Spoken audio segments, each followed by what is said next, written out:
A few weeks ago, something interesting happened. I was just having a usual day on YouTube doing what I do best, watching other people debate each other. But then I stumbled upon something I found pretty interesting.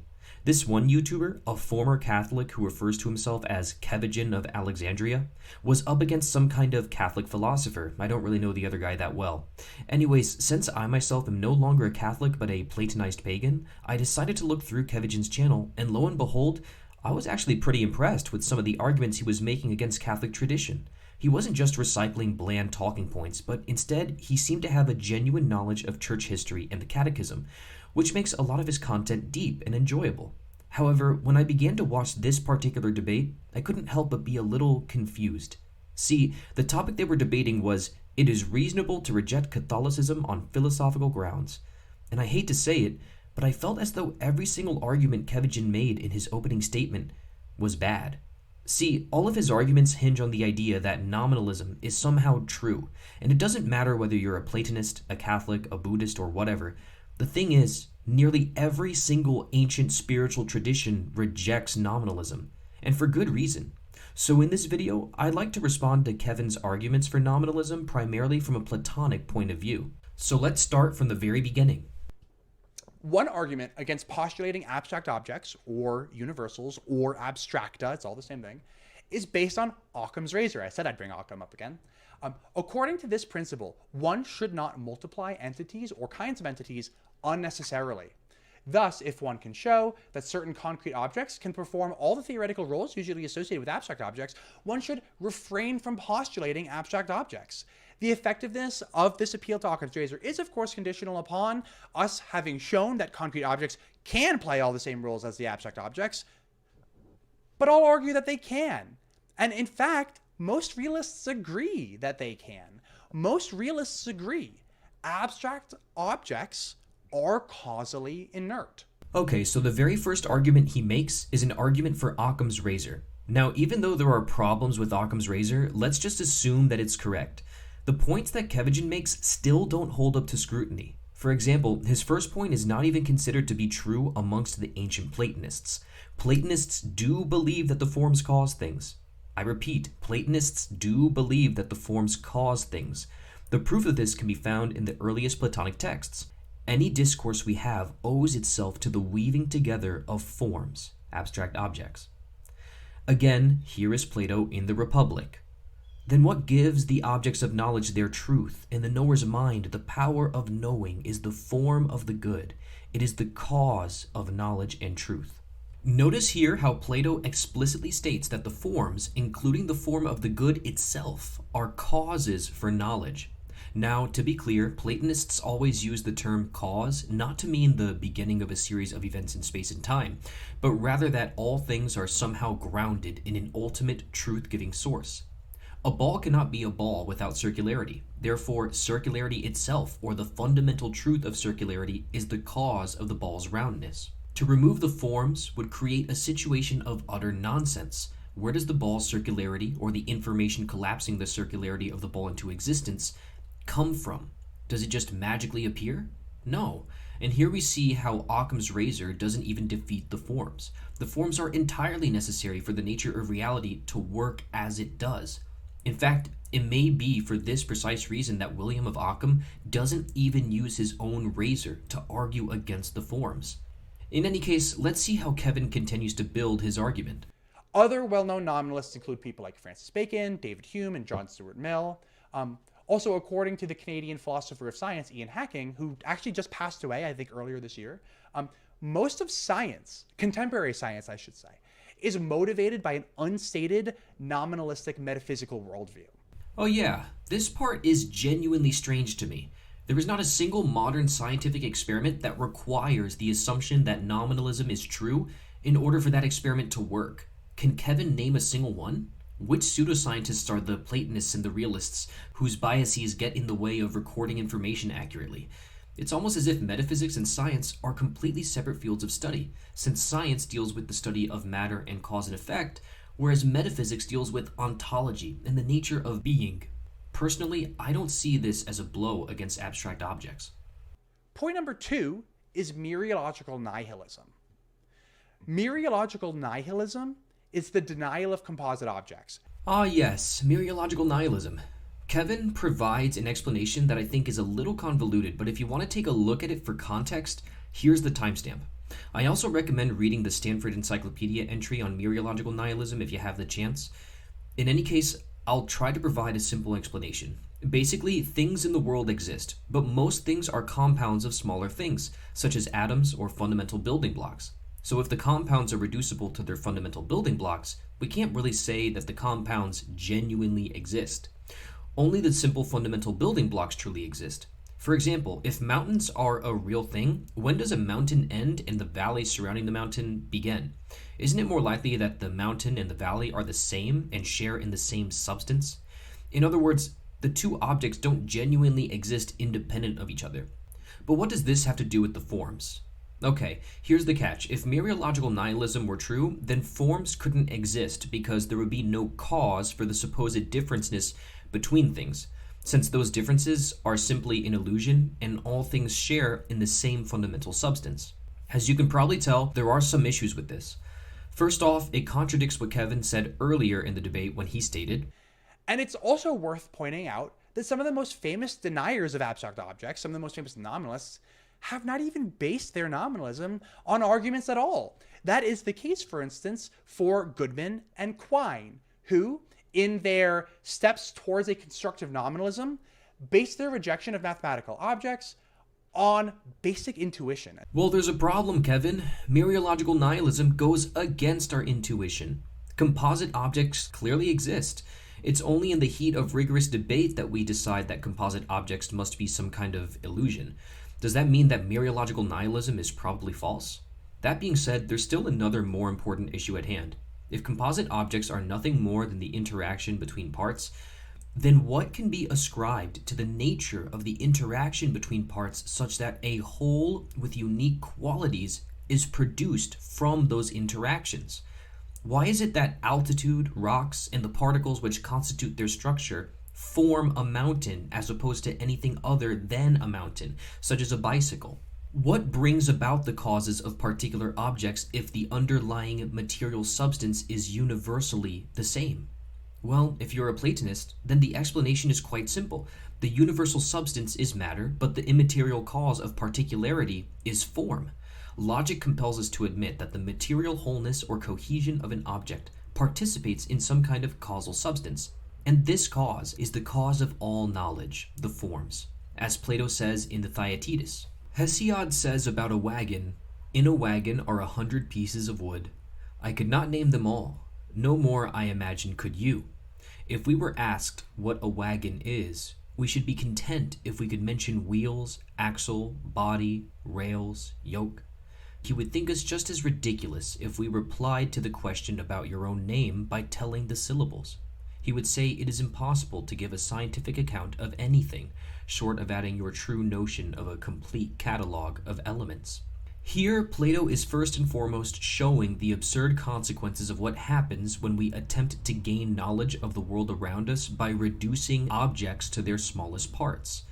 Mereological nihilism is one of those consequences. However, Plato later provides a profound answer against reductionism, nominalism, and mereological nihilism in the Republic, where, following his analogy between the sun providing light to visible objects and the good providing intelligence to the forms, he states, "The good, therefore, may be said to be the source not only of the intelligibility of the objects of knowledge, but also of their being and reality."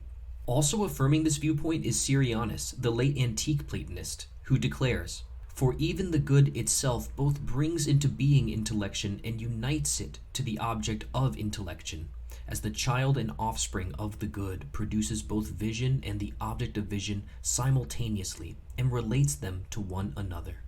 What we can conclude from this is that rather than ignoring our intuition that composite objects are real, we can explain that intuition by just making some intellectual space for the forms, which are the cause of the nature of composite objects and are also the cause of the knowledge of their existence.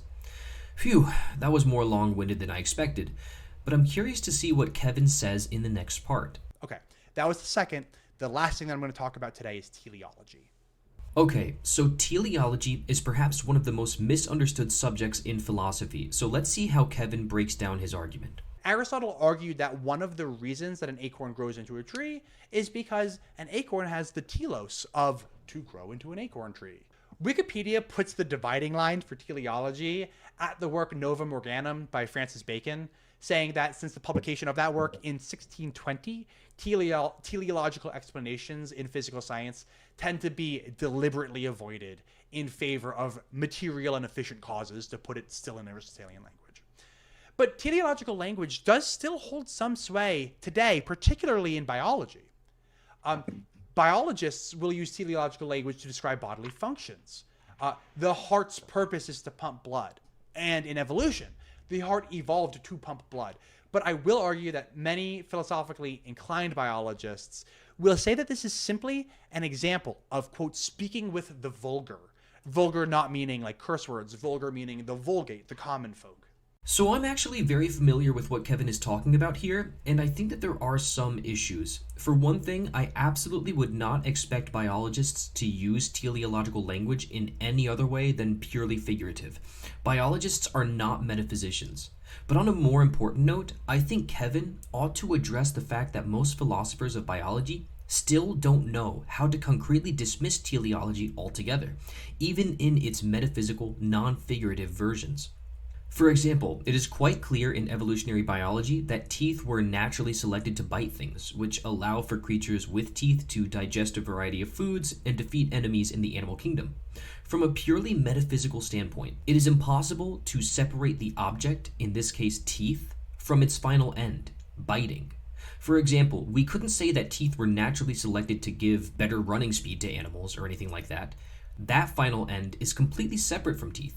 There is no fundamental relationship there. This seems to prove that even on an empirical level, some kind of teleology exists, because teleology is really just the metaphysical unity between cause and effect. Biting could not exist without teeth. Digestion could not exist without the intestines. Procreation could not exist without sex. Ultimately, teleology simply asks the question, why must reality exist in such a way where these effects are always intrinsically linked to these causes? Honestly, arguments like these are so incredibly brute that it makes sense that philosophers of biology have actually created terms such as teleonomy in an effort to hand-wave away the obvious preponderance of teleology in their field of study. That being said, I know that Kevin also equates teleology with divine command theory, but I don't think that these things are correlated, because divine command theory is nothing more than the idea that God is a decree maker who sets arbitrary rules that happen to be found in nature, whereas teleology is more like an outgrowth of nature's participation in the fundamental rules of logic, and, more importantly, participation in the wholeness of unity. But I don't have time to do a deep dive on that, so moving on. There's an article called Teleology, the Explanation That Bedevils Biology, again published in the Oxford University Press in 2004, that begins like this. Biology is sick. Fundamentally unscientific modes of thought are increasingly accepted and dominate the way the subject is explained to the next generation. The heart of the problem is that we persist in making, literally then in brackets, making sense of a world in which we now know to be senseless, by attributing subjective values to the objects within it, values that have no basis in reality. This part of the debate absolutely blew my mind.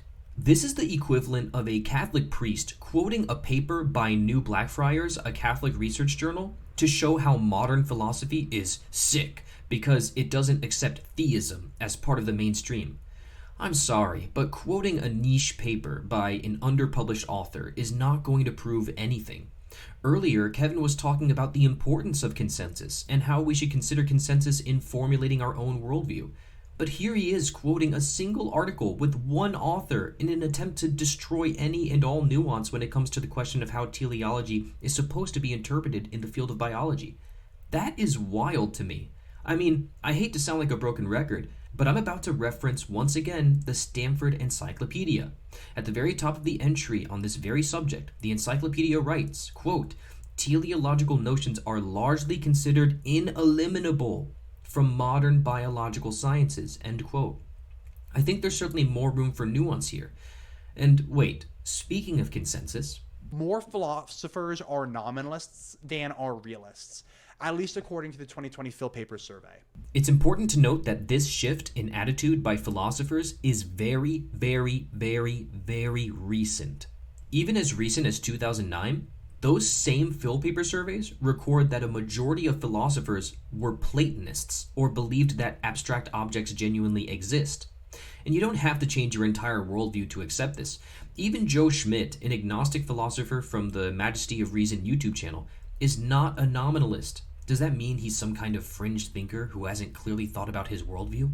I mean, it's stuff like this that had me internally screaming during the debate, and it kind of signals that something more important and profound needs to be addressed here. In the introductory video to his channel, Kevin wrote on his note sheet that his worldview is predicated on wanting to make sure he is believing the most correct things. But what will he have gained when he finally does this? I think Kevin's viewpoint here leads us to ask a profound question. What is the goal of philosophy? I think that up until recently, the goal of philosophy was never to provide as many facts or answers about everything as possible. No, that was never the goal. Philosophy is not a Q&A sheet where we try to get some kind of final answer as to how everything works. Modern philosophers are perfectly aware of this limitation, but instead of choosing a worldview that is beautiful and full of wonder, a worldview that binds together the gaps left by nihilism and the limits of reason, most of these philosophers just choose the empty path and decide to throw their hands up and say, "We'll never know the answer," as if that could do any good for the world. It is a much healthier attitude to accept the answers we can obtain through reason, and then to pursue the good by cutting away our attachment to the two extremes of chasing immediate answers and letting go of the truth entirely. In other words, we need to practice patience and acknowledge that truth is inexhaustible. And if truth is inexhaustible, there comes a point where we do more good by accepting answers hiding in plain sight with a sense of gratitude and wonder, rather than asking questions which lead us further to the abyss.